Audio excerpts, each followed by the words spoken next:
আসসালামু আলাইকুম বন্ধুরা, আশা করছি সকলেই ভালো আছি আমরা। এবং এই ভালো থাকার মাঝেও দেশের অন্যান্য অঞ্চলগুলোতে যেভাবে বন্যার পানিতে সাধারণ মানুষ খুব বেশি একটা ভালো নেই। বিশেষ করে ফেনী, কুমিল্লা, নোয়াখালী, চট্টগ্রাম এছাড়াও আরও নতুন নতুন জায়গা কিন্তু রীতিমতো নতুন নতুন জায়গাগুলো প্লাবিত হচ্ছে এবং শত শত লক্ষ লক্ষ কোটি কোটি মানুষ কিন্তু অসহায় হয়ে পড়েছে এই মুহূর্তে।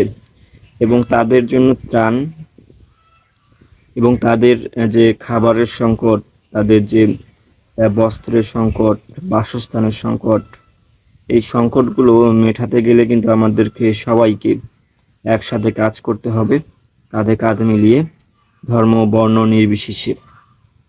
এবং আমরা সেই কাজটি করে যাচ্ছি বিগত কয়েকদিন থেকে এবং দেখতে পাচ্ছি যে স্বতঃস্ফূর্তভাবে সব শ্রেণীর সব পেশার মানুষজন কিন্তু আমাদের এই ডাকে সাড়া দিয়েছে।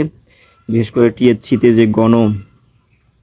করে টিএসসিতে যে গণত্রাণ নেওয়া হচ্ছে, সেই জায়গায় কিন্তু দেখলেই বোঝা যায় যে সব শ্রেণীর মানুষ কিন্তু এই সহযোগিতায় হাত বাড়িয়ে দিয়েছে এবং সবাই কিন্তু সবার পাশে দাঁড়িয়েছে। সত্যি বলতে এরকমই আমরা একটা দেশ চেয়েছিলাম, যে এরকমই একটা দেশ, একটা জাতি, যে একজন বিপদে পড়লে 10 জন হাত বাড়িয়ে দেবে।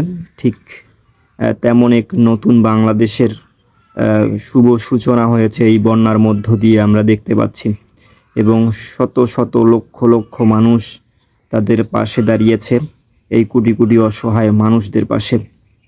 তো আপনারা সবাই দোয়া করবেন তারা যেন খুব শীঘ্রই এই বিপদ থেকে রক্ষা পান। আল্লাহর কাছে এটাই আমাদের চাওয়া। এবং আমরা মানুষ হিসেবে যতটুকু সাহায্য করতে পারি, যতটুকু পাশে দাঁড়াতে পারি তাদের, সেটাই করে যাচ্ছি আমরা। ধন্যবাদ সবাইকে। ভালো থাকবেন, সুস্থ থাকবেন। বন্যার্থদের জন্য দোয়া করবেন।